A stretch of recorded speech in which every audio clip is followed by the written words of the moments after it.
A 5-year-old girl gives a secret signal to her dog in front of cops, and they immediately call backup. At first, it looks like a harmless visit to a quiet house on a normal street. But when the little girl drops her hand and her dog suddenly stiffens, the officers realize something is terribly wrong. This isn't a game. This isn't a trick. It's a warning she can't say out loud. The dog leads them to a locked door, and that's when everything flips. Because whatever is hiding behind that door is dangerous enough to make trained officers panic. And the girl's signal? It's not random. It's something she learned long ago for a moment just like this. But who taught her? And what is she trying to save the officers from before it's too late? As fear spreads through the house, what did this little girl know that forced the cops to call backup the second her dog moved? I'd love to know. Where are you watching from? Type it down below, and while you're here, subscribe so you'll always catch the next story. The late afternoon sun cast long shadows across the peaceful cul-de-sac as officers Rowan Briggs and Sergeant Klein pulled their patrol car to a stop. The neighborhood was the kind where people kept their lawns meticulously trimmed and their flower beds weed-free, not the sort of place they usually got called to for disturbances. "Welfare check at 1837 Maple Circle," Klein read from his notepad, his voice carrying the weary tone of someone who'd rather be wrapping up his shift. Neighbors reported strange noises. Rowan took in the modest rental property before them. Nothing seemed immediately out of place. The yard was neat, curtains drawn, but not unusually so. Still, something about the stillness made the hair on the back of his neck stand up. "Let's check it out," he said, climbing out of the car. They made their way up the concrete path to the front door. Rowan noticed fresh scratch marks on the doorframe, but kept that observation to himself for now. He pressed the doorbell, hearing it chime inside. After a moment, the door opened, revealing a woman in her late 20s or early 30s. She wore simple jeans and a navy sweater, her brown hair pulled back in a practical ponytail. Behind her stood a beautiful golden retriever, alert but calm. "Can I help you, officers?" she asked, her voice steady. "Good afternoon, ma'am. I'm Officer Briggs. This is Sergeant Klein. We're responding to a call about some concerning noises from this residence. Are you the homeowner?" "I'm Linnea Clay. I rent here," she replied, maintaining unwavering eye contact. "Everything's fine. Scout and I were just doing some training exercises earlier. He's my service dog. Maybe that's what someone heard?" The golden retriever sat perfectly still beside her, but Rowan noticed its eyes scanning between them with unusual intensity for a typical pet.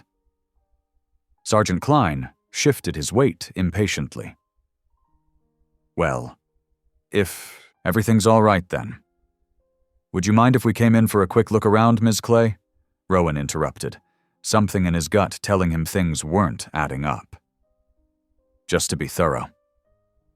A flicker of something, relief, crossed Linnea's face so quickly he almost missed it. "Of course. Come in." The interior of the house was neat and sparsely furnished, with a few framed nature photographs on the walls. Nothing seemed obviously amiss, but the silence felt heavy, unnatural. No TV playing in the background, no music, no ordinary sounds of someone going about their day. "Nice place you've got here," Rowan commented, eyes sweeping the room. "How long have you been renting?" "About 8 months, Linnea answered, her hands clasped loosely in front of her. Scout remained close to her side, watching their every move. Sergeant Klein made a show of looking around the living room. "Well, everything seems in order. We should get back to—" "Mind if I use your bathroom before we go?" Rowan asked, noting how Linnea's shoulders tensed slightly. "Of course. Down the hall. First door on the right." As Rowan moved toward the hallway, he caught a glimpse of something that made him pause. A small scuff mark on the baseboard, as if something heavy had been dragged. The bathroom door showed similar marks near the bottom. When he returned to the living room, Sergeant Klein was already heading for the door. "Thanks for your time, Miss Clay. Sorry to have bothered you." Rowan lingered, watching as Linnea shifted her weight ever so slightly. Her hands moved in what might have looked like a nervous gesture to anyone else, but his years on the force had taught him to notice details. 2 fingers, a subtle motion at her side. In that same moment, Scout's demeanor changed. The dog's ears pricked forward, its body tensing almost imperceptibly. Rowan had worked with enough K9 units to recognize a trained response when he saw one. "Everything okay, Ms. Clay?" he asked carefully, maintaining a casual tone while his instincts screamed that something was very wrong. "Yes, everything's fine," she replied with a smile that didn't quite reach her eyes. "Thank you for checking on me." Klein was already on the front porch. "Briggs, let's go. We've got other calls waiting." Rowan nodded slowly, backing toward the door while maintaining eye contact with Linnea. Her face remained composed, but there was a desperate plea in her eyes that he couldn't ignore. The dog hadn't moved from its alert position, watching him with an intelligence that seemed far beyond typical pet behavior. "You have our card if you need anything," he said meaningfully. "Day or night." Another subtle finger movement from Linnea, and Scout's tail lowered slightly. Another trained signal that confirmed Rowan's suspicions that this was no ordinary welfare check. As they walked back to their patrol car, Klein was already pulling out his phone to check their next call. "Well, that was a waste of time. Mrs. Peterson probably just heard the dog barking and got nervous again. You know how these quiet neighborhoods are." Rowan glanced back at the house, where Linnea stood in the doorway with Scout, watching them leave. To anyone else, she might have looked like any other young woman seeing off unexpected visitors, but he couldn't shake the feeling that he'd just witnessed something important, a cry for help hidden in the smallest of gestures. "Yeah," he replied absently, making a mental note to do some deeper checking into the property and its occupants when he got back to the station. "Maybe." The patrol car pulled away from the curb, but Rowan's mind stayed fixed on that 2-finger signal and the way Scout had responded. In his 15 years on the force, he'd learned to trust his instincts, and right now they were telling him that behind that calm facade, something was very wrong in that house on Maple Circle. The silence in the house seemed to thicken as Scout's demeanor suddenly changed.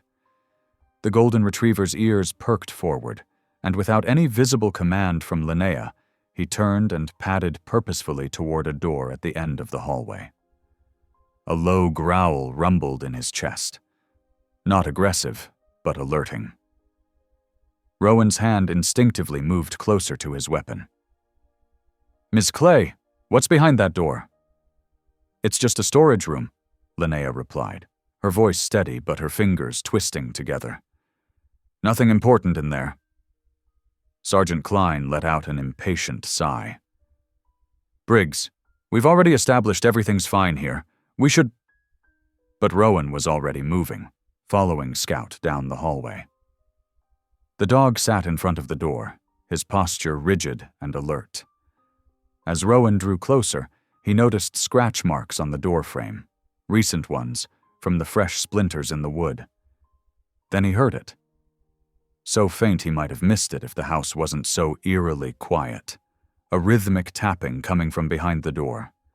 3 quick taps, then 2 slow ones. A pattern. "Miss Clay," Rowan said carefully, keeping his voice low and calm. "I'm going to need you to open this door." "We don't have probable cause," Klein protested, his face reddening. "This is becoming harassment." Linnea stood frozen in the hallway, her face a mask of carefully controlled emotion. Scout whined softly, looking between her and the door. Rowan reached for his radio, deliberately turning away from Klein. Instead of using the main channel where dispatch and other units would hear, he switched to a private frequency used for sensitive operations. This is Officer Briggs, badge number 7438, requesting additional units at 204 Maple Circle. Code 2, silent approach. Klein grabbed his arm. What are you doing? This is completely out of line.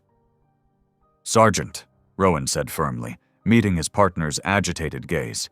Something's not right here. You know it, I know it, and Ms. Clay knows it. The tapping continued, barely audible but persistent. Scout's tail was now completely still, his body tense as he remained fixed on the door. Linnea's breathing had become slightly faster, though she maintained her composed expression.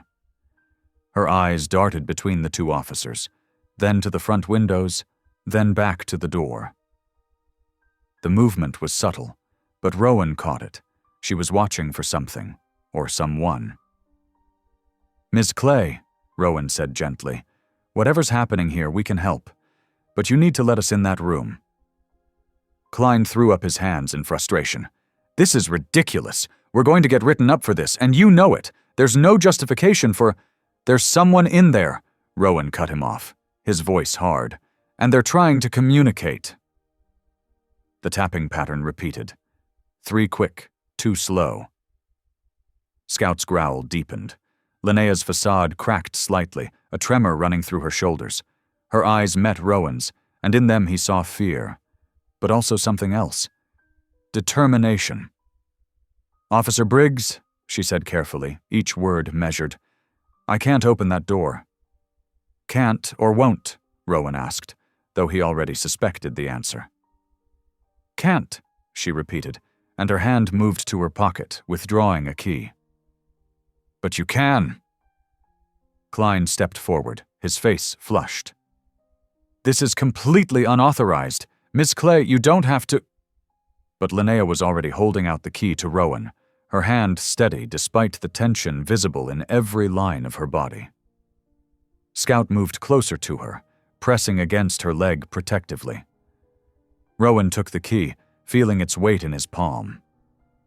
Everything about this situation screamed danger, not from what was behind the door, but from something larger, something unseen. His years of experience told him they had stumbled into something far more complex than a routine welfare check. The lock clicked as he turned the key. Scout's growl intensified, but it wasn't directed at the door. The dog was now facing the front of the house, his hackles rising. Rowan's hand found the doorknob, cool metal against his palm. In the silence, he could hear his own heartbeat, the continued tapping from within, Klein's agitated breathing, and somewhere in the distance, the faint sound of approaching sirens. He turned the handle, aware that this simple action would change everything.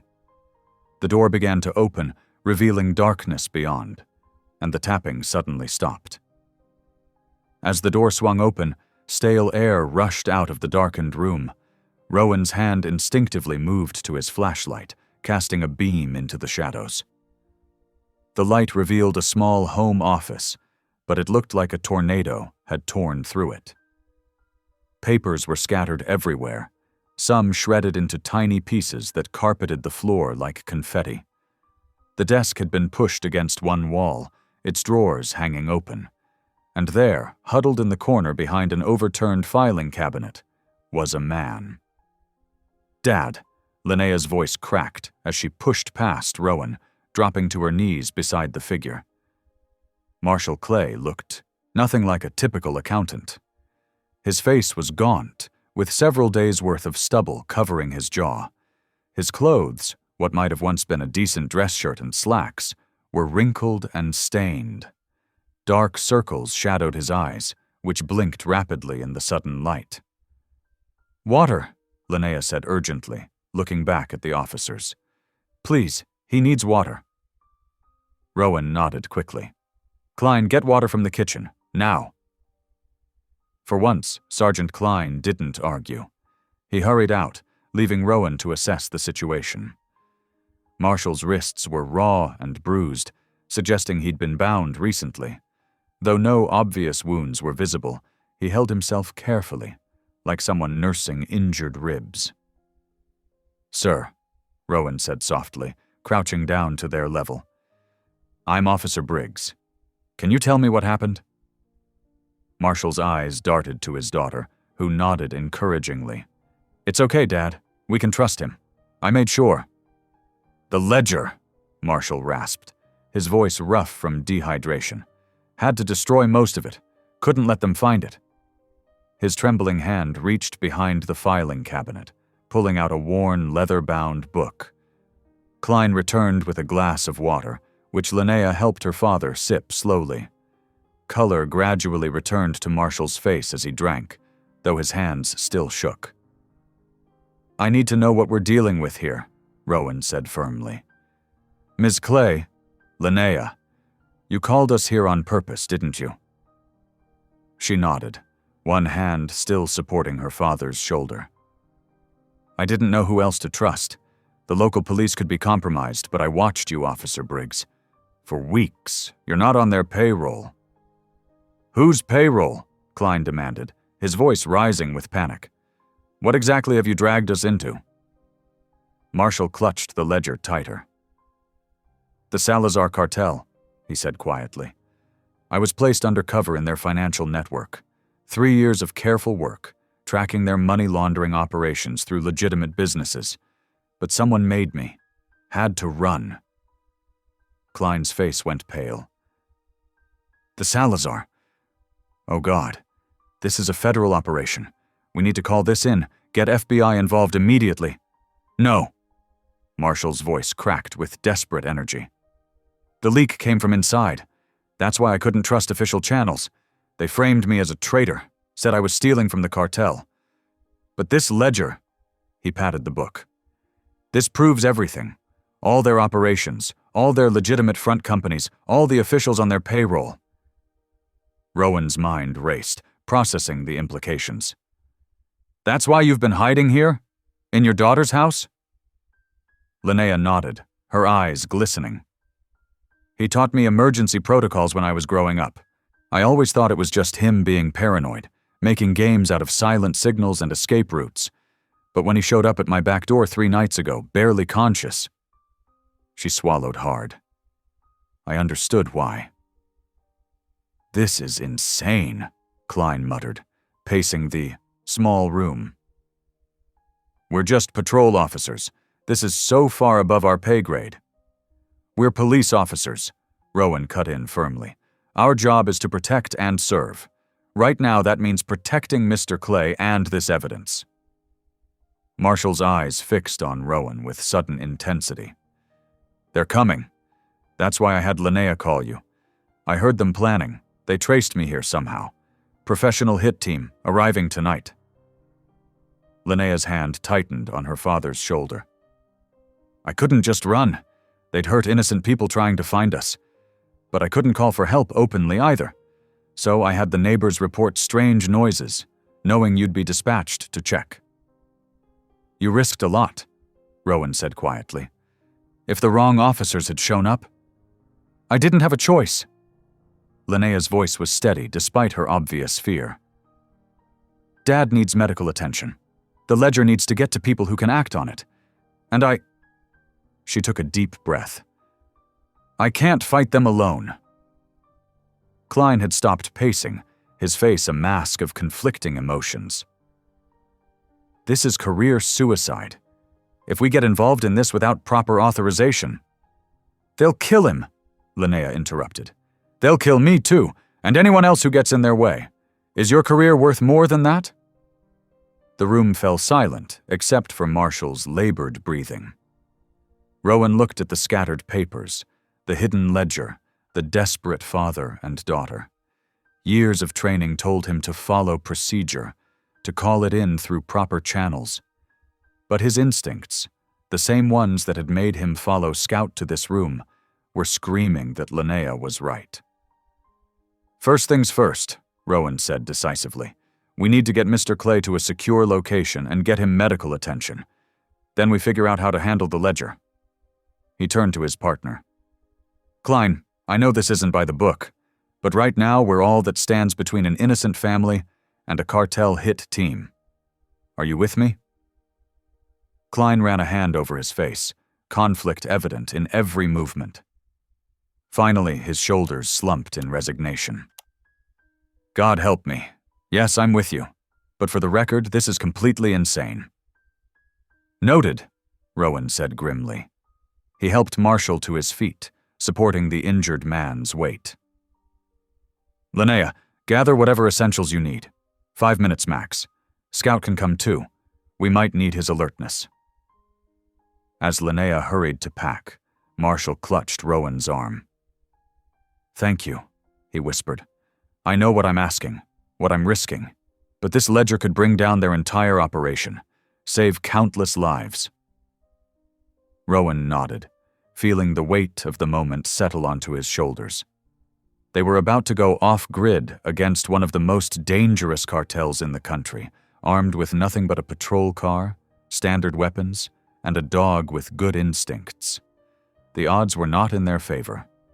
But looking at Linnea as she efficiently gathered supplies, her movements precise despite her fear, Rowan knew they had one, advantage the cartel wouldn't expect.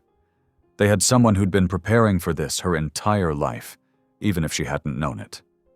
Scout padded over to the window, his ears perking up at some distant sound. The dog's posture reminded them all that time was running out. Whatever came next, they needed to move now. Linnea knelt beside Scout, her hand resting gently on his golden fur. The tension in the small room was palpable as everyone watched her, waiting for explanation. Even Marshall, still weak from his ordeal, had shifted to better observe his daughter. When I was 5, Linnea began, her voice soft but clear, Dad started teaching me what he called quiet talks. At first I thought it was just a game. She demonstrated a simple 2-finger gesture, and Scout's ears immediately perked up. Each signal has a specific meaning. 2 fingers up means alert. 3 fingers spread means guard. A closed fist means attack. Rowan watched intently as Scout responded to each subtle movement of her hand. The dog's reactions were immediate and precise, showing years of practiced response. And the signal you gave earlier, at the door? 2 fingers crossed. It means danger, but stay quiet. Linnea's eyes met Rowan's. Dad insisted we practice every day. Scout learned the same signals when he was a puppy. I kept up the training, even though I never thought. She trailed off, swallowing hard. Marshall spoke up from his position against the wall, his voice rough. I wanted her to have a way to call for help without making a sound. In our line of work, sometimes speaking can get you killed. Klein shook his head in disbelief. This is like something out of a spy movie. Who trains their 5-year-old daughter in covert signaling? A father who knew the risks, Linnea answered quietly. She stood up, her expression growing more serious. But there's something else you need to know. The welfare call, I think it was a trap. Rowan's hand instinctively moved closer to his weapon. What do you mean? I didn't actually have any neighbors call in strange noises, Linnea explained, pacing the small space. When dispatch announced your arrival, I was surprised. Someone else made that call. She turned to face the officers. Someone who knew Dad was here and wanted to check if we were still at this address. Are you saying someone in law enforcement is working with the cartel? Klein's voice rose slightly. Marshall nodded weakly. The ledger. It shows payments to several officials. Police, judges, even federal agents. That's why we couldn't trust normal channels. Rowan processed this information, his mind racing through options. They needed help, legitimate help, but the circle of trust had just shrunk dramatically. After a moment's consideration, he spoke up. Lieutenant Harwood might be our best bet. Linnea's eyebrows furrowed. Who is he? My direct supervisor, Rowan explained. 25 years on the force, spotless record. He's handled sensitive corruption cases before, and he has contacts in federal law enforcement. Rowan pulled out his phone, but didn't dial yet. More importantly, he can mobilize resources quietly without going through regular channels. Linnea and Marshall exchanged glances, having a silent conversation born from years of practiced secrecy. Finally, Linnea nodded reluctantly. "We don't have many options, but please, be careful what you tell him." Rowan stepped towards the window, keeping his voice low as he dialed Harwood's private number. While waiting for an answer, he scanned the street below. The morning sun cast long shadows across the pavement, and a few early joggers passed by, seemingly oblivious to the drama unfolding inside the house. Everything looked normal, almost too normal. "Lieutenant Harwood," came the crisp response after 3 rings. "Sir, it's Officer Briggs. I need your help with a sensitive situation." Rowan kept his explanation brief but clear, emphasizing the immediate danger while being careful not to reveal too many specifics about the ledger or Marshall's identity. Harwood's response was measured and professional. "I understand. Stay put. I'll handle this personally and quietly. Don't trust anyone else with this information. Understood?" "Yes, sir. Thank you." Rowan ended the call, feeling a weight lift from his shoulders. "He's coming himself. Said he'll handle it quietly." Linnea nodded, but her eyes remained worried. She moved to the window beside Rowan, Scout at her heels. "How long until he arrives?" "Probably 30 minutes, given morning traffic." Rowan continued his surveillance of the street. "In the meantime, we should prepare for a quick extraction. Is there a back way out of here?" "Through the garage," Linnea confirmed. "There's an alley that runs behind the house. Dad and I mapped out 3 different escape routes when he first arrived." Klein had positioned himself near the door, his earlier reluctance now replaced with professional focus. "We should move Mr. Clay to the garage now, have the car ready. Less distance to cover when we need to move." Rowan agreed, but something was nagging at him. The street remained quiet, too quiet for a typical morning. The joggers had disappeared, and no cars had passed in the last few minutes. It could be nothing, but years of patrol work had taught him to trust his instincts.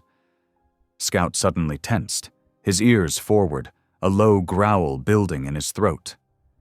Linnea's hand immediately moved in another signal, 2 fingers horizontal, then down. The dog fell silent but remained alert, his eyes fixed on something outside. "What do you see?" Rowan whispered, trying to follow the dog's line of sight. "Black SUV," Linnea murmured. "3rd house down. It wasn't there earlier." Marshall struggled to his feet, leaning heavily against the wall. "We need to move. Now. They never send just one team." The gravity of their situation pressed in on them. They had asked for help, but had they just invited more danger instead? Rowan pushed the thought aside, focusing on immediate actions. "Klein, help Mr. Clay. Linnea, gather the ledger and any other evidence. I'll clear the path to the garage." As they began to move, Scout's attention shifted to the back of the house, his posture rigid. Linnea made another quick signal, this time a circular motion with 3 fingers, and the dog slipped silently out of the room, heading toward the garage. "He'll warn us if anyone's approaching from behind," Linnea explained, carefully gathering the scattered papers. "Dad taught me to always have a scout." A ghost of a smile crossed her face at the unintended pun, but it quickly faded as she focused on their task. Rowan watched her efficient movements, noting how her childhood training had prepared her for exactly this kind of crisis. He found himself grateful for Marshall's paranoid preparation, even as he worried about what lay ahead. Help was coming, but so were their enemies. The next 30 minutes would determine whether they had made the right choice in trusting Lieutenant Harwood. The morning sun continued to rise, casting shorter shadows across the quiet street, as they prepared for whatever would come next. In the distance, a siren wailed briefly, then fell silent, leaving them to wonder if it was heading their way, and if so, whether it carried friend or foe. The peaceful morning shattered in an instant. An ambulance rolled into the cul-de-sac, its lights off, moving with deliberate slowness. Rowan's hand instinctively tightened on his weapon as he watched from the window. Something about the timing felt wrong. Too perfect, too precise. "That's not a real ambulance," he muttered, noting the lack of station numbers on its side. "Everyone get back from the windows, now." The vehicle came to a stop directly in front of the house. For a moment, everything was still. Then the back doors burst open and 4 men in paramedic uniforms emerged, moving with military precision. At their lead was a heavily built man with scarred hands and cold eyes, Rafael Ochoa, though Rowan didn't know his name yet. "Linnea, get your father out. Use whatever backup plan you have," Rowan ordered, his voice steady despite the surge of adrenaline. "Klein, take the left side. We hold them here." Before anyone could move, a sharp crack split the air. The transformer at the end of the street exploded in a shower of sparks. Darkness swept through the house as every light went dead. In the same instant, Rowan's phone lost signal, the bars dropping to 0. "They cut the power lines," Linnea said, her voice tight but controlled. "They'll have the cell towers jammed too. Dad, we need to move, now." The first shots came through the front windows, sending glass spraying across the room. Rowan and Klein dropped to their knees, returning fire from behind the cover of the furniture.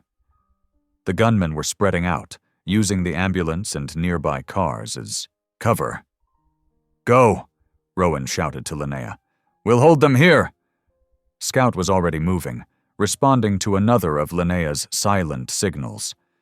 The dog led the way as she helped her father toward the back of the house.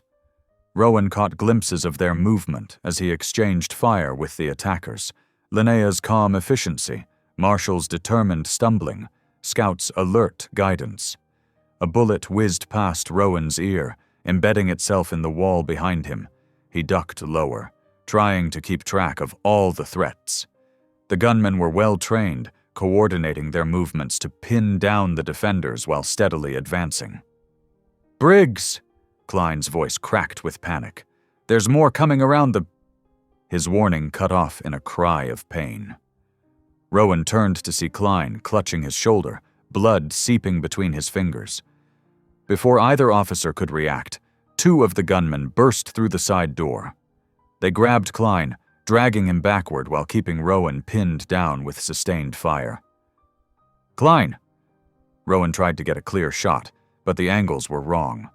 He could only watch helplessly as his partner was pulled outside. In the back of the house, Rowan heard the scrape of wood on concrete, a hidden door opening. He risked a glance backward and saw Linnea pulling up what looked like a storm cellar door that had been concealed under an area rug. Scout stood guard while Marshall began the careful descent into darkness. "Officer Briggs!" Linnea called out.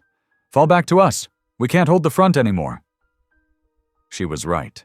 With Klein captured and more gunmen surely on the way, staying put would be suicide. Rowan began moving backward, maintaining his fire to keep the attackers from rushing in.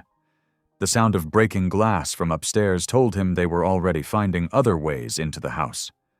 Outside, Rafael Ochoa's voice carried clearly through the broken windows. "Bring out Marshall Clay and the ledger. Your wounded officer needs medical attention, real medical attention. Don't make this harder than it needs to be." Rowan reached the hidden entrance, where Linnea waited with Scout. Below, he could see Marshall had reached the bottom of a narrow staircase that disappeared into darkness. The space looked like an old storm cellar that had been modified into something more. "Dad insisted on having an escape route," Linnea explained quickly as she helped Rowan down. "The cellar connects to maintenance tunnels under the development. We can get out through there." Scout suddenly growled a warning. Footsteps thundered above them. The gunman had reached the second floor. Linnea made a quick motion with her hand, and Scout slipped down into the cellar. She followed, pulling the door closed above them just as Boots reached the top of the stairs. The hidden door blended perfectly with the floor above when closed. In the pitch darkness of the cellar, they could hear muffled voices and heavy footsteps moving through the house. The searchers passed, right over them, unaware of the space beneath their feet. "There's a flashlight on the wall," Linnea whispered. "Third brick from the bottom." Rowan found it by touch and clicked it on, keeping the beam pointed down. The cellar was small but well organized, with shelves of supplies along one wall and a heavy metal door set into another. Marshall was already working at the door's locks with shaking hands. Above them, Raphael's voice carried through the floor. "Search everything. They have to be here somewhere. Find that ledger." The pounding of boots continued overhead as the searchers tore the house apart. Marshall finally got the metal door open, revealing a concrete tunnel beyond. Scout went through first, followed by Marshall. Linnea hesitated at the threshold, looking back at Rowan. "What about your partner?" she asked quietly. Rowan's jaw tightened. "We'll get help once we're clear. Right now, we need to get your father and that ledger to safety." The words tasted bitter, but he knew they were true. They couldn't help Klein if they were all captured or killed. The sound of splintering wood came from above. They were starting to break down interior walls. Time had run out. Linnea nodded grimly and stepped into the tunnel. Rowan followed, pulling the heavy door closed behind them. The sounds of destruction faded to a muffled rhythm as they moved deeper into the darkness, guided only by the narrow beam of the flashlight and Scout's confident lead. The heavy metal door clanged shut behind them, sealing off the chaos above. In the narrow beam of the flashlight, Rowan could see they were in a maintenance tunnel about 6 feet wide, with concrete walls and a low ceiling. Pipes and conduits ran along one side, disappearing into the darkness ahead. Marshall stumbled, his strength finally giving out. Linnea caught him before he could fall, lowering him gently to sit against the wall. Scout pressed close to them, ears pricked toward the sounds of pursuit that still filtered faintly through the ceiling. "We need to check his wounds," Linnea said, her voice tight with worry. She pulled a small first aid kit from a shelf built into the wall, another sign of her father's careful preparation. Rowan kept his weapon trained on the door they'd come through while Linnea worked. The screams that had followed them down still echoed in his mind. Klein was up there, being used as leverage. Each cry felt like a personal failure. "I'm sorry," Marshall whispered, as Linnea cleaned a deep cut on his arm. "I never wanted you involved in this, honey. Never wanted to put you in danger." "Shh, Dad." Linnea's hands were steady as she wrapped gauze around the wound. "We practiced for this, remember? All those emergency drills when I was little. They weren't just games after all." Her mind raced back to those childhood memories, learning hand signals, practicing escape routes, memorizing safe words. At the time, it had seemed like an elaborate make-believe game. Now, those lessons were keeping them alive. A particularly loud crash echoed from above, followed by more of Klein's screams. Rowan's grip tightened on his weapon. "They're trying to force us out," he said grimly, "using him as bait." Linnea finished bandaging her father and stood, her expression determined. "Then we need a plan. Dad? What else is down here? Where do these tunnels lead?" Marshall drew a shaky breath. "The main tunnel runs the length of the development. Access points every few hundred feet. Maintenance rooms, drainage outlets. I mapped it all when we moved in." "Of course you did," Linnea said with a sad smile. She turned to Rowan. "How many do you think are up there?" "At least 8 that I saw. Probably more by now." He kept his voice low, though the thick concrete should have blocked any sound from carrying. They're well-equipped and well-trained. This isn't just some local gang. These are cartel professionals. Linnea nodded, her mind working through the puzzle pieces. "Scout," she whispered. The dog's ears perked up instantly. "Remember your quiet game? Time to play?" She made a series of quick hand signals that Rowan couldn't follow. Scout's tail wagged once in acknowledgement before the dog went completely still and silent, barely even seeming to breathe. "He'll stay like that until I give the release signal," Linnea explained. "Dad taught me how to train him when he was just a puppy. Said a dog that could be silent on command might save our lives someday." More crashes from above, followed by Raphael's voice. "Keep searching. Check every inch of this house. They have to be here somewhere." The sounds of destruction continued. Furniture being overturned, walls being broken open, floors being torn up. The searchers were getting more desperate, which made them more dangerous. "We need to move," Rowan said. "They'll figure out there must be a hidden room eventually." Linnea looked at her father. "Can you walk?" Marshall pushed himself up, using the wall for support. "I have to." His voice was weak but determined. "The ledger has to get to the right people. Everything I discovered about their operation, their inside contacts, it's all in there. People died to get this information." A sudden impact directly overhead made them all freeze. Dust drifted down from the ceiling as heavy boots passed just feet above their heads. "They're in the right area now," Rowan warned. "Won't be long before they find the entrance." Linnea made another quick signal to Scout, who immediately moved to support Marshall on his weak side. The dog pressed close, giving the injured man something to lean on as they started moving deeper into the tunnel. Rowan took point, sweeping the flashlight beam ahead of them while keeping his weapon ready. Linnea brought up the rear, pausing occasionally to listen for pursuit. The tunnel stretched on into darkness, broken only by the occasional maintenance access door set into the walls.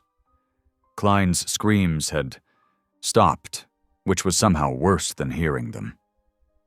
The silence left too much room for imagination. "Wait," Marshall gasped after they'd gone about 100 yards. He sagged against the wall, breathing heavily.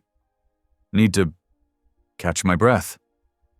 Linnea steadied him while Rowan checked their back trail. No signs of pursuit yet, but the sounds of searching from above were getting closer to their position. "They'll find the entrance soon," Linnea said, her voice barely a whisper. "We need options." She studied the tunnel around them, remembering her father's emergency drills. "Always know your escape routes. Always have a backup plan. Always think 3 steps ahead." "These maintenance doors," she asked. "Where do they go?" Marshall pointed to the nearest one with a shaking hand. "That one leads to a drainage culvert, comes out near the creek bed behind the development." "And the others?" "Utility rooms mostly. Some connect to the main storm drain system." He coughed, the sound echoing in the confined space. "I mapped them all. The notes are in my—" He trailed off, patting his pockets with increasing panic. "The notebook. Where's my notebook?" "Dad, stay calm," Linnea soothed. "Is it important?" "It has all the tunnel layouts, access codes, safe contact numbers." His voice rose with distress. "Must have dropped it when they grabbed me, if they find it." A thunderous crash from above cut him off. This one was closer, much closer. Scout's ears flattened against his head. "They're going to find the entrance," Rowan said grimly. "We need to move, now." But Marshall was shaking his head. "The notebook. They can't get the notebook. Everything I've done will be compromised. More people will die." Linnea looked between her father and the ceiling, where more impacts were getting steadily closer to their hiding spot. Scout pressed against her leg, waiting for signals. The childhood drills played through her mind again. Know your resources. Use what you have. Think outside the obvious. A plan started forming. A desperate one, but maybe their only choice. "How far to the nearest exit?" she asked her father. "Drainage culvert. Maybe 50 yards ahead," Marshall wheezed. "But we'll be exposed if we try to leave that way." Linnea nodded, her decision made. She turned to Rowan. "Get him to safety. Scout and I will go back for the notebook." "Absolutely not," Rowan and Marshall said, almost in unison. "Listen to me," Linnea insisted. "They're expecting armed resistance. They won't be looking for a girl and her dog. I can move quietly, find the notebook, and get out before they know I'm there. Scout can warn me if anyone gets close." Above them, another crash, this one accompanied by splintering wood. They were getting very close to finding the hidden entrance. "We don't have time to argue," Linnea said. "Dad needs medical attention. The notebook needs to be found. This is the only way." She looked at Scout, making a series of quick hand signals.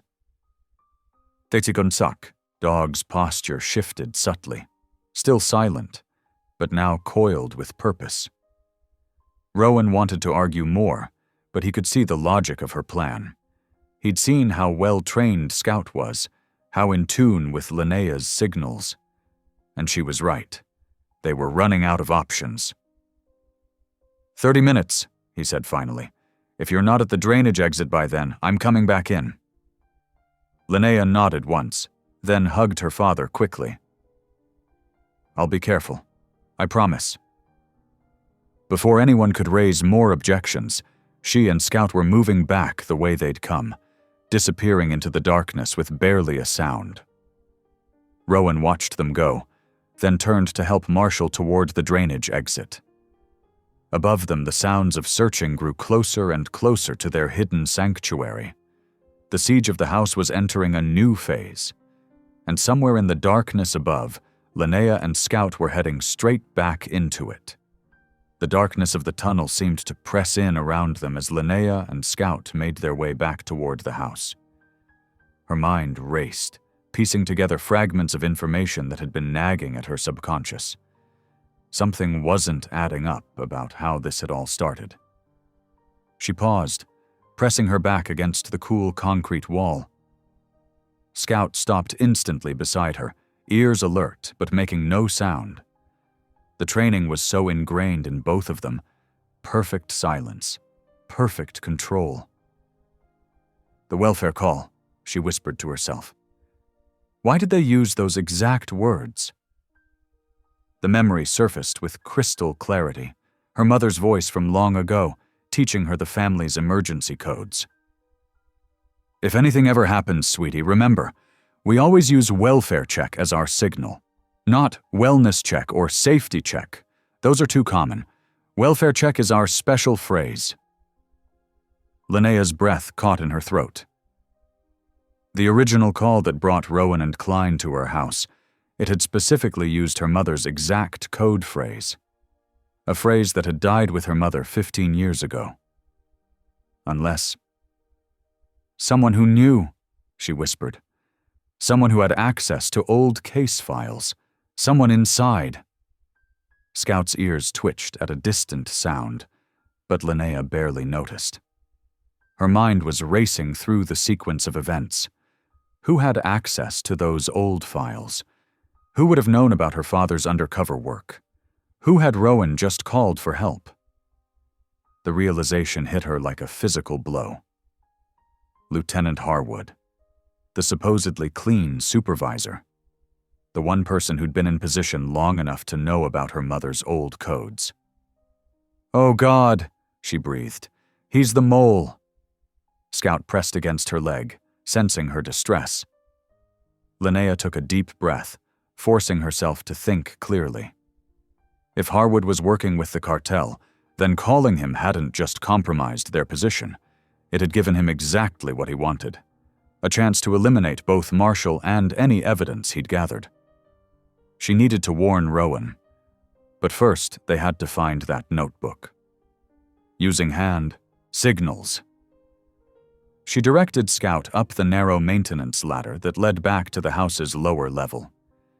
They emerged in what had once been a storage room, now converted into part of her father's hidden network of safe spaces.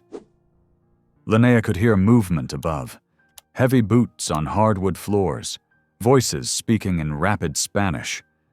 She closed her eyes, visualizing the house's layout.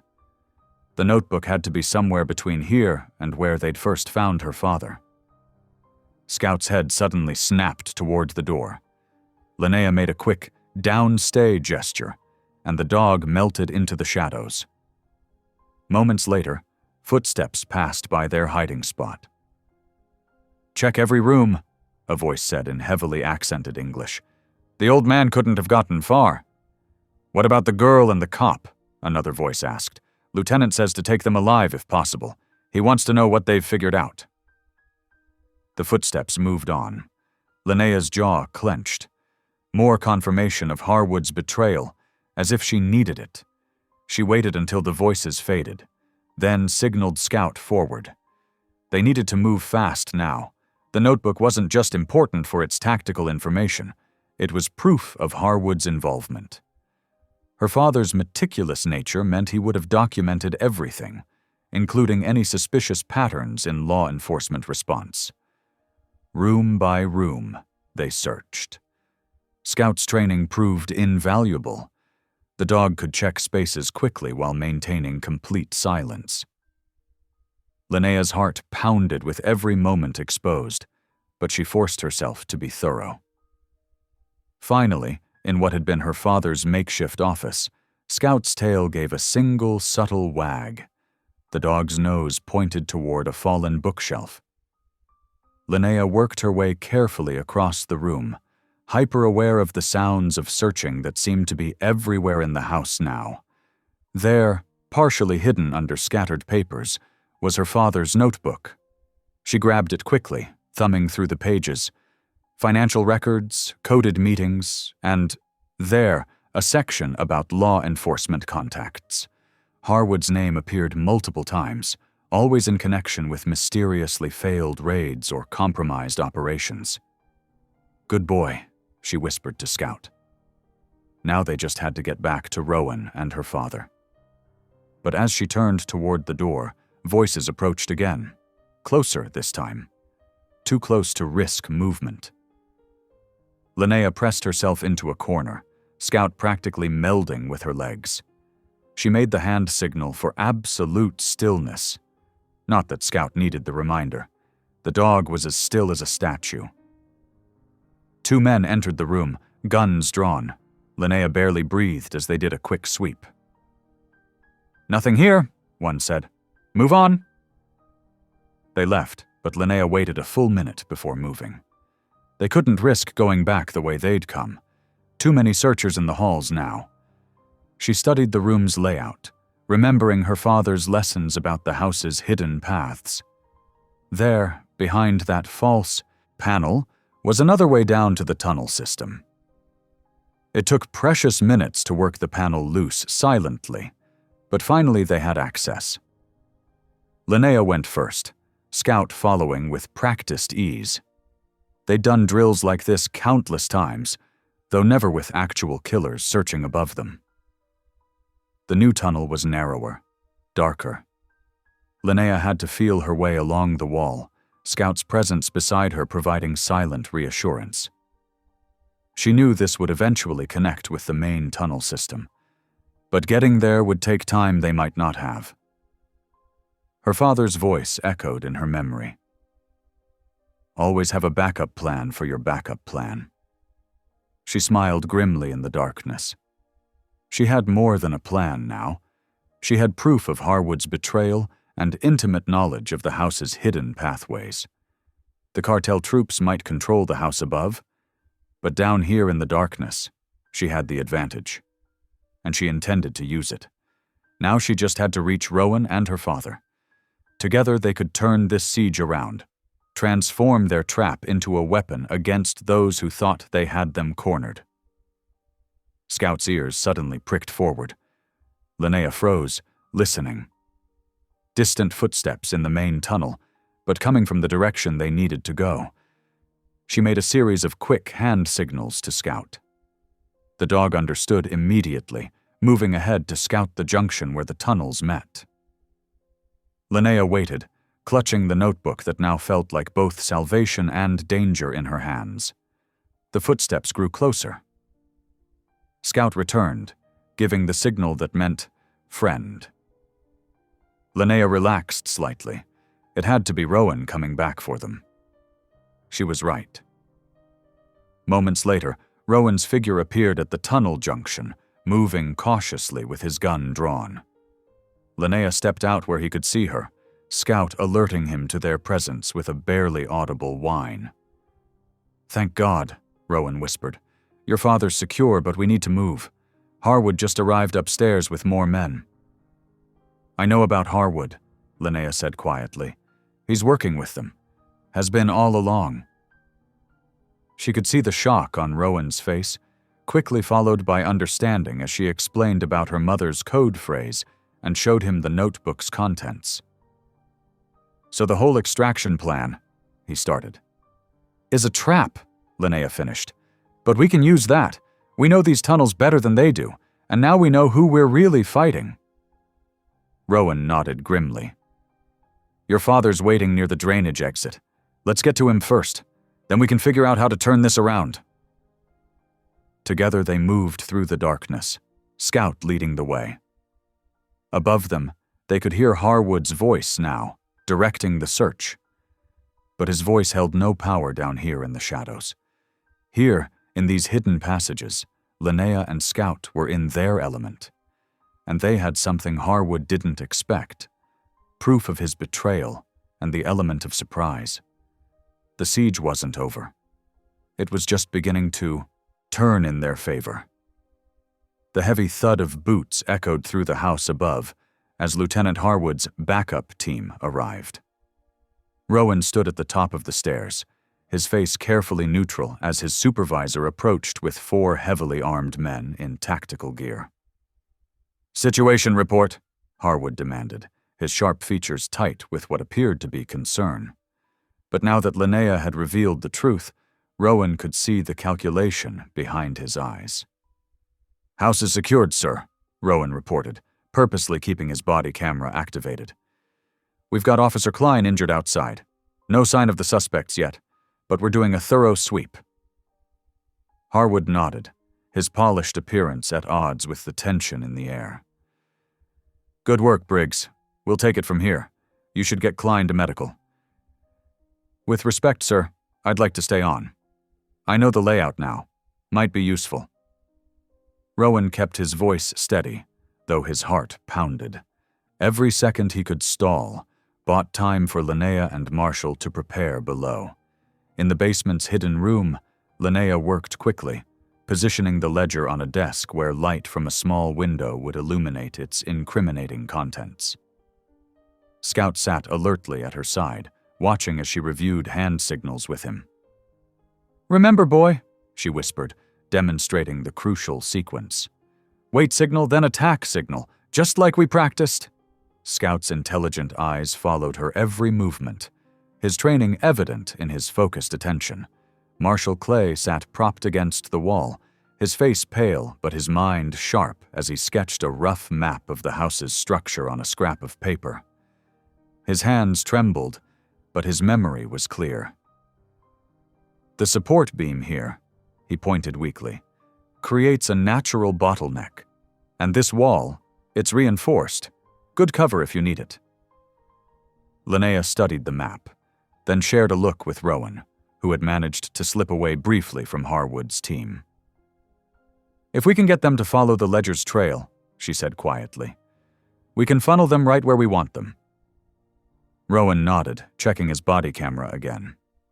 "Camera's got a clear view. We just need to get them in frame and talking." He glanced at the ledger.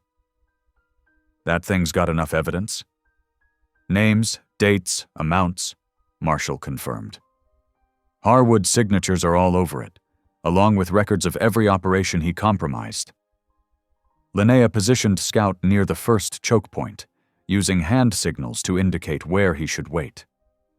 The golden retriever moved silently into position, becoming nearly invisible in the shadows.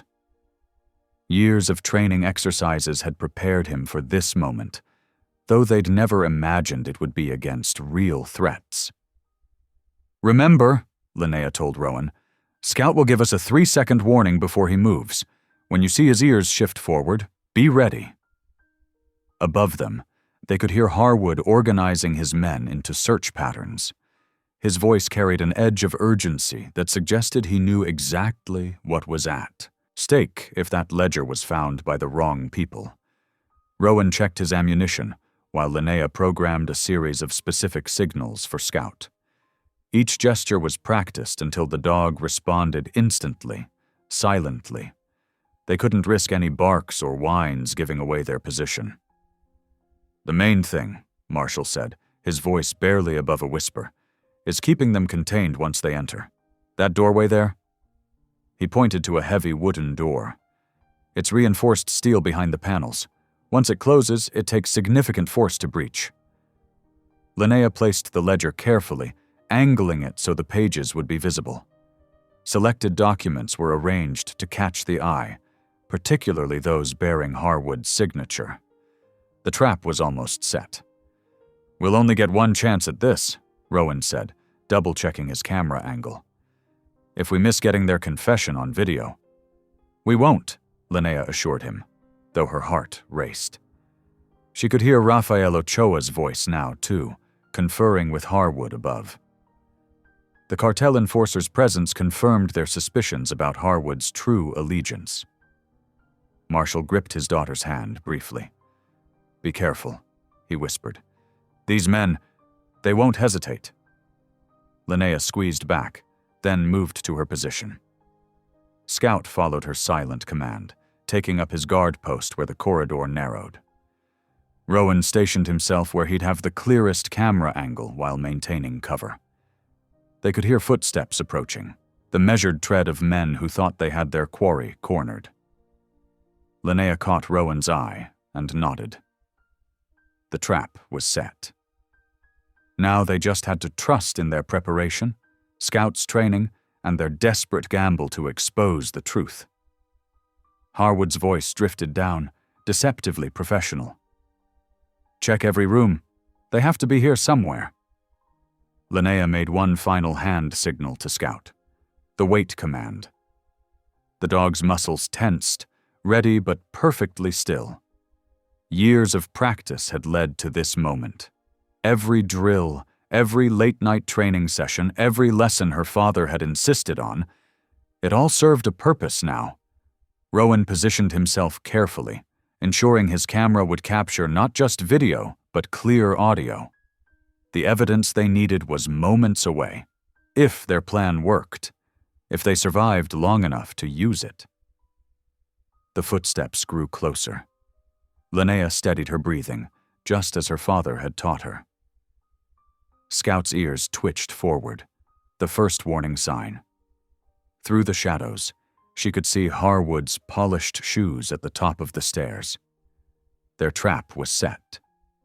The next few minutes would determine everything. Lieutenant Harwood descended the stairs with measured steps, his polished shoes reflecting the dim light. His confidence was evident in every movement, the stance of a man who believed he held all the cards. Behind him, Rafael Ochoa's hulking frame filled the doorway, his scarred hands gripping his weapon with practiced ease. "Marshall," Harwood called out, his voice echoing in the confined space. "Let's make this simple. Hand over the ledger and we can end this quietly."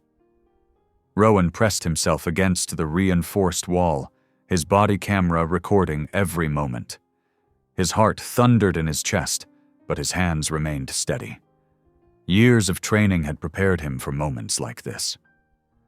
Linnea crouched in her position, Scout motionless beside her. The golden retriever's eyes never left her hands, waiting for the signal that would set everything in motion. The childhood rhymes her father had taught her, seemingly innocent verses that held hidden commands, ran through her mind. Raphael's heavy footsteps moved closer, his weapon sweeping the shadows. "No more games," he growled. "Where is the girl?" Harwood's professional mask slipped slightly, revealing the predator beneath. "We know you're here, Linnea. Don't make this harder than it needs to be."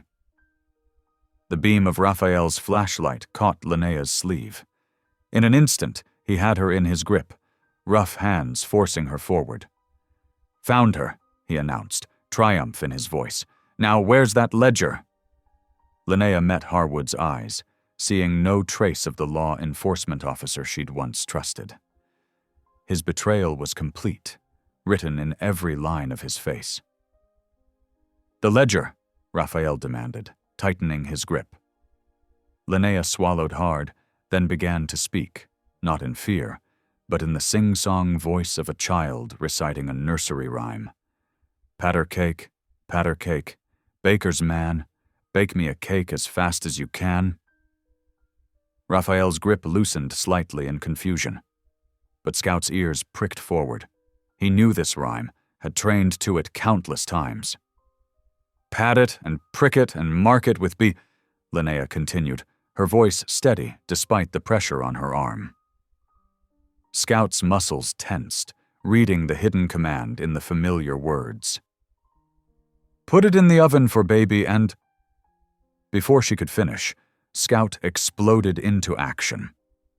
Years of training translated into precise movement as he launched himself at Raphael's arm, teeth finding their target with surgical accuracy. The cartel enforcer's grip on Linnea broke as he howled in pain. In that split second of chaos, Rowan moved. He tackled Harwood, driving him against the reinforced wall. The lieutenant's weapon clattered to the ground as Rowan pressed his advantage, wrestling the corrupt officer into submission. Linnea rolled away from Raphael, who was still struggling with Scout. The golden retriever had been trained not to maim, but to incapacitate, his grip precise and unyielding.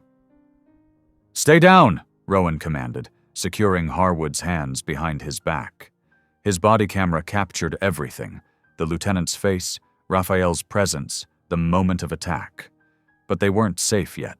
Raphael's men would be coming, drawn by the noise. Linnea scrambled toward the stairs, remembering her father's words about the neighbor's CB radio. It was their only chance to reach the outside world with the phones down. "Scout, guard!" she commanded. The dog released Raphael's arm and took up a defensive position, growling low in his throat. Rowan kept Harwood pinned, his camera still running. "Want to explain why a police lieutenant is working with a known cartel enforcer?" he asked, his voice clear for the recording. Harwood remained silent, but his expression said everything.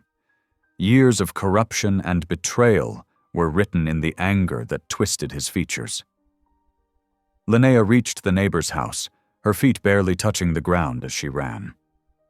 The elderly couple had always kept a CB radio for emergencies, another detail her father had made sure she remembered. She found it exactly where it should be, on a shelf near their back door.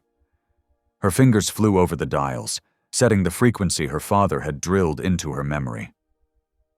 Emergency traffic, she called into the microphone. "Officer needs assistance, multiple hostile subjects, 472 Maple Crest Circle." The response was immediate. "Copy traffic, units responding, hold position." Back in the house, Rowan maintained his hold on Harwood while Scout kept Raphael at bay. The cartel enforcer's arm was bleeding where Scout's teeth had found their mark, but the injury was controlled, exactly as the dog had been trained. "It's over, Lieutenant," Rowan said, his voice steady. "Real backup is coming. And everything, your conversation with Raphael, your demands for the ledger, it's all recorded." The sound of approaching sirens cut through the night air. Harwood's face went slack as he realized the depth of his failure. The trap hadn't just caught him, it had exposed him completely. The wail of approaching sirens filled the night air, a promise of rescue that felt tantalizingly close. Rowan maintained his grip on Lieutenant Harwood, the corrupt officer's wrists secured behind his back with standard-issue handcuffs. Scout held his ground near Raphael, who remained on his knees, his injured arm held close to his chest. Linnea returned from the neighbor's house, relief visible on her face. "Backup's coming," she announced, her voice steady despite the exhaustion evident in her posture. "We just need to hold on a few more minutes."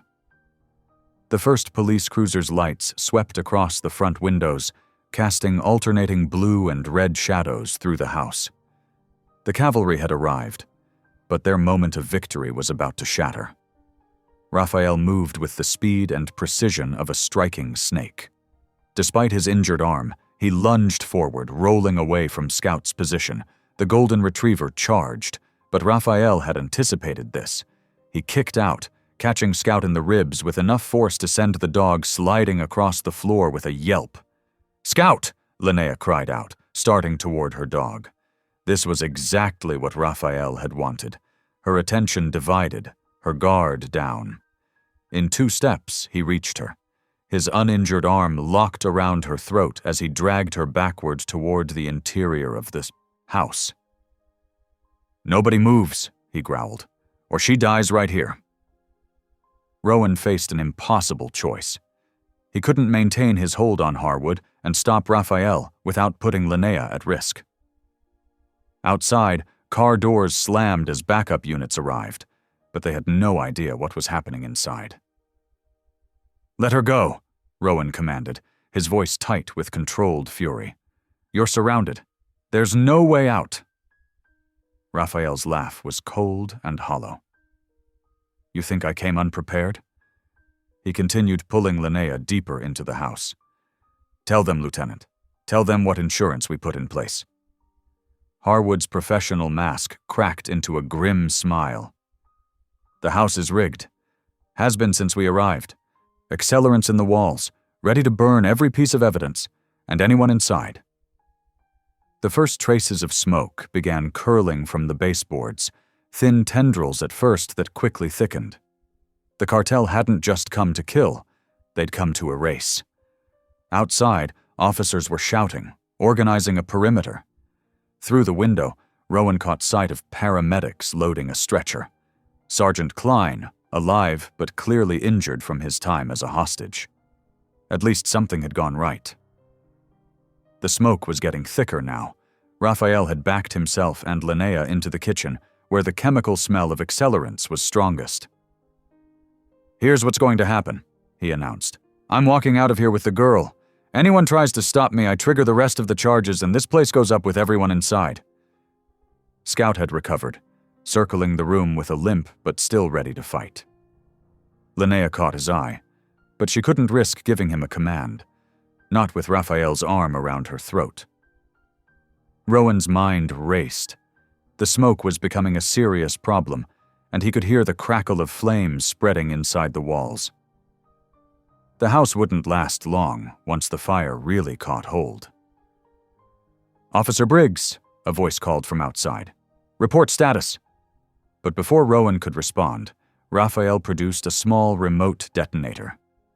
"That's far enough," he warned, as flames began to lick up the walls. "One press, and it all ends." The heat was building rapidly. Whatever accelerants they'd used were highly effective. The house was becoming an inferno. Rowan could feel sweat running down his back, could see it glistening on Linnea's forehead as she struggled to breathe through the smoke. "You'll die too," Rowan said to Raphael, trying to reason with him even as he knew it was futile. "The fire's spreading too fast." "Better dead than in prison," Raphael snarled. The flames had reached the ceiling now, dancing across it in hungry waves. "Besides, I planned for this. There's a way out, but only if you let us go." Outside, the situation was escalating. Fire trucks had arrived, their sirens adding to the chaos. Officers were shouting evacuation orders, trying to clear the neighboring houses. Through the windows, Rowan could see Sergeant Klein being loaded into an ambulance, his face pale but alive. The structure groaned ominously overhead. The fire was compromising the house's integrity faster than anyone had expected. Smoke filled the upper portion of every room now, forcing them all to crouch lower for breathable air. "Rowan," multiple voices called from outside. "The roof is going. Get out now." But he couldn't leave. Not with Linnea still in Raphael's grip. Not with the evidence they'd fought so hard to protect about to burn. Harwood had gone quiet, but his eyes darted between the flames and the exits, calculating his own chances. A support beam crashed through the ceiling in the next room, sending a shower of burning debris across the floor. The heat was becoming unbearable, the smoke so thick it stung Rowan's eyes even from his crouched position. "Last chance," Raphael said, tightening his hold on Linnea. "Let us walk, or nobody walks at all." Scout whimpered, torn between his training to protect and Linnea's earlier command to guard. The golden retriever's fur was singed in places, his faithful eyes never leaving his master's face despite the chaos around them. The house gave another warning groan, and somewhere above them, something structural failed with a thunderous crack. They were out of time. The victory they'd thought was certain had dissolved into ash and flame, leaving them trapped in a burning coffin of Raphael's making. Rowan met Linnea's eyes through the smoke, seeing his own desperation reflected there. The simple welfare check that had started this nightmare had become a race against time, with lives hanging in the balance and the evidence they needed to expose years of corruption about to be reduced to cinders. The flames roared higher, and the house screamed its final warning. Through the dense smoke, Linnea's mind raced back to those long-ago Sunday afternoons when her father would drill her on emergency signals. Back then, it had felt like a game. Tap patterns on tables, whistle codes, hand signals that made Scout perform tricks that amazed her childhood friends. Now, with Raphael's arm crushing her windpipe and flames eating through the walls, those lessons meant survival. The heat was overwhelming. Sweat ran down her face, stinging her eyes as she tried to track Scout's movement through the smoke. The faithful retriever was circling, disoriented by the intense heat and thick smoke, whimpering as he tried to find a clear path to her. A familiar silhouette appeared in the doorway, and Linnea's heart lurched. "Dad, no!" she tried to shout, but Raphael's grip tightened, cutting off her words. Marshall Clay stood unsteadily, leaning against the doorframe, his face gray with exhaustion, but his eyes sharp with determination. "Let her go." Marshall's voice was hoarse, but carried steel beneath the weakness. "The ledger's gone. The evidence is burning. You've won that much." Raphael laughed, a harsh sound that ended in coughing. "The ledger was never the only target. You know too much, Clay. You and your clever daughter with her trained dog. No loose ends." The ceiling creaked ominously above them. Through the smoke, Linnea could see Scout weaving unsteadily, the heat clearly affecting him.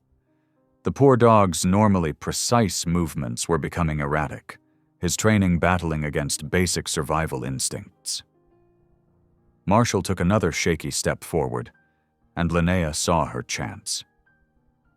While Raphael's attention split between her father and the collapsing house, she shifted her weight slightly. Her boot heel found the hardwood floor. Years of practice took over. Tap, tap, tap. Pause. Tap, tap, tap. Pause. Tap, tap, tap. The three-pattern signal, their most serious emergency code. The one her father had made her practice until she could do it in her sleep, blindfolded, under any conditions. Because someday, he'd told her, your life might depend on Scout understanding this command perfectly. Through the smoke and confusion, Scout's ears pricked forward. The signal cut through his disorientation like a beacon. Linnea saw the change immediately, his stance solidified, his training overriding his fear of the flames. Raphael felt her movement. "What are you?" But it was too late. Scout launched himself forward, all previous unsteadiness gone. He'd been trained for this exact scenario since he was a puppy, The three-pattern signal meant attack without hesitation, without mercy. His powerful jaws clamped onto Raphael's arm, forcing him to release Linnea. She dropped and rolled away as Raphael howled in pain and rage. Scout maintained his grip, even as Raphael tried to shake him off. The dog's weight and determination threw the cartel enforcer off balance, sending both of them crashing into a burning cabinet. Marshall stumbled forward, catching Linnea's arm and pulling her toward him. She could feel how weak he was, how much the simple act of standing was costing him. But his grip was firm as he guided her away from Raphael's flailing attempts to regain control. "Scout!" Linnea called through the smoke. The faithful dog instantly released his hold and bounded to her side, singed but unharmed. His mission was complete. She was free, and that was all that mattered to his loyal heart. The house groaned again, longer and deeper this time. The sound of splintering wood filled the air as support beams began to give way. The smoke was now so thick that Linnea could barely see Raphael struggling to his feet, blood streaming from where Scout's teeth had torn through his sleeve. "We need to move," Marshall whispered urgently, his breath ragged. "Now." Scout's training kicked in with precise efficiency.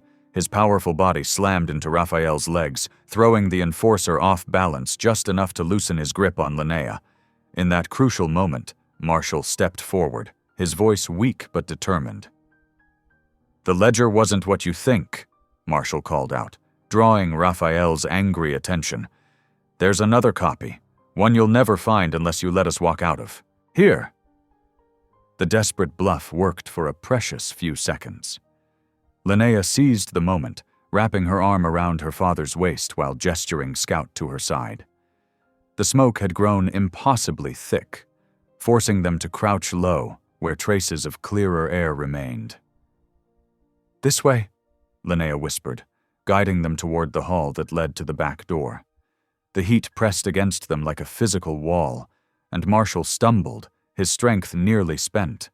But Scout pressed against his other side, helping to steady him as they moved through the murky darkness. The house's wooden bones creaked and popped around them. Pieces of ceiling dropped nearby, sending sparks dancing through the smoke. Linnea kept them moving, one careful step at a time, feeling along the wall to stay oriented in the chaos. Just as Marshall's legs began to give out, a welcome sight cut through the haze. The rhythmic flash of emergency lights, painting the smoke in bursts of red and blue. Shouts carried through the walls, urgent but professional. "Fire department, call out if you can hear us." They pushed through the back door into the cool night air. Firefighters in full gear were advancing across the yard, and police cruisers had blocked off both ends of the street. Rowan broke away from the group, rushing to meet them. "Thank God," he said, taking Marshall's weight from Linnea's trembling arms. His face showed pure relief as he helped ease Marshall onto a waiting stretcher. Scout stayed pressed against Linnea's leg, watching everything with alert eyes despite his singed fur. Beyond the emergency vehicles, Linnea could see Raphael and Lieutenant Harwood being secured in separate patrol cars. Their chances for escape finally ended. Real justice had arrived at last, making all their desperate gambles worth the risk. In the days that followed, the evidence collected from that fateful night began to tell its full story. Rowan's body camera had captured every damning moment of Lieutenant Harwood's betrayal. His confident stride into the house transformed into clear proof of his corruption.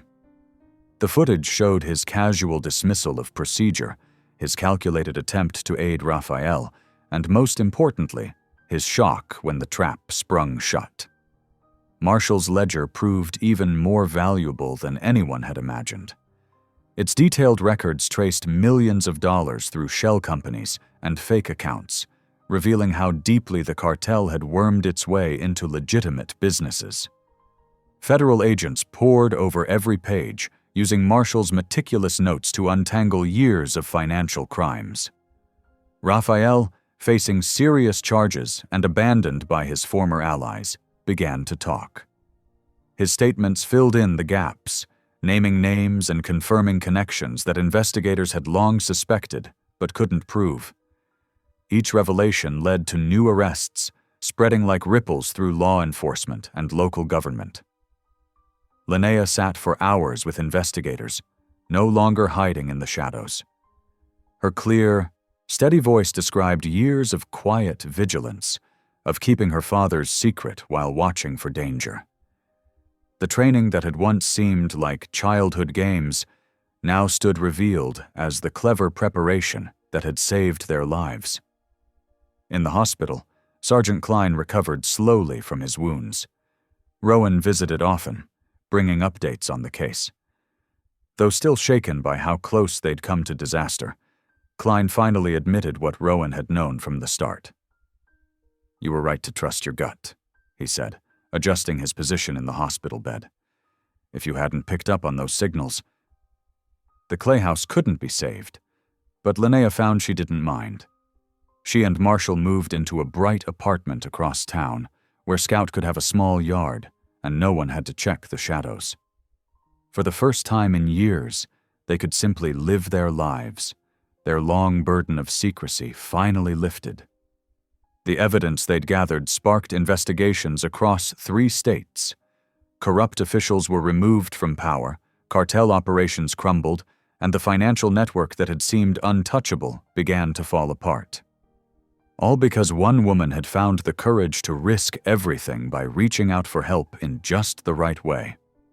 6 months had passed since that harrowing night, and autumn painted the countryside in warm, golden hues. The modest horse property Linnea and Marshall now called home sat nestled among rolling hills, far from the urban shadows that had once haunted them. White wooden fences traced neat lines across 5 acres of pasture, where Scout could run free without a care in the world. On this particular afternoon, Rowan's police cruiser kicked up dust as it rolled down their gravel driveway. Scout's ears perked up at the familiar sound, and he trotted to the porch to greet their visitor. Linnea stepped out onto the wooden deck, wiping her hands on her jeans after finishing the barn chores. "Look what I brought," Rowan called out, holding up an official-looking envelope and a smaller package. His smile was genuine and warm as he climbed the porch steps. Inside the farmhouse kitchen, Marshall was already putting on a pot of coffee. The space smelled of fresh-baked bread and herbs growing in windowsill pots, ordinary, peaceful things that had once seemed impossible. "The department wanted these delivered personally," Rowan explained, laying out 2 formal commendations on the worn kitchen table. One bore Linnea's name in elegant script, the other playfully listed Scout Clay as the recipient. "They're still talking about how a golden retriever helped bring down a cartel." Scout, as if knowing they were discussing him, placed his chin on Linnea's knee. She scratched behind his ears, remembering how his training had made all the difference. "Oh, wait until you see this," Marshall said suddenly, disappearing into his study. He returned with an old DVD case, weathered at the edges. "I found this while unpacking last week. Linnea, you might not even remember." He slipped the disc into their DVD player, and the television flickered to life with slightly grainy footage. There on the screen was a much younger Linnea, perhaps 7 years old, working patiently with a clumsy golden retriever puppy, Scout's predecessor. The child's voice rang clear as she repeated the 2-finger signal over and over, praising the puppy's slow progress. "That's the exact same signal," Rowan realized, leaning forward in his chair. "The one you used the day I came to your door." Linnea nodded, feeling tears prick at her eyes. "Dad made sure I practiced with every dog we ever had. I never knew why it was so important until..." She didn't need to finish the sentence. They all knew how that signal had set everything in motion. Marshall reached over and squeezed his daughter's hand. The guilt of putting her in danger had eased over time, replaced by profound pride in the woman she'd become. Not because she'd helped expose corruption or bring criminals to justice, but because she'd stayed true to herself through it all, patient, resourceful, and kind despite years of living in fear. The late afternoon sun slanted through the windows, casting long, peaceful shadows across the kitchen floor. Scout dozed at Linnea's feet, secure in the knowledge that his family was safe. The commendations would eventually be framed and hung, not as reminders of danger survived, but as symbols of how ordinary love and loyalty could overcome extraordinary odds. Thanks for watching. If any part of this story lingered with you, consider subscribing. I'll be here again tomorrow, sharing another tale that speaks to the soul.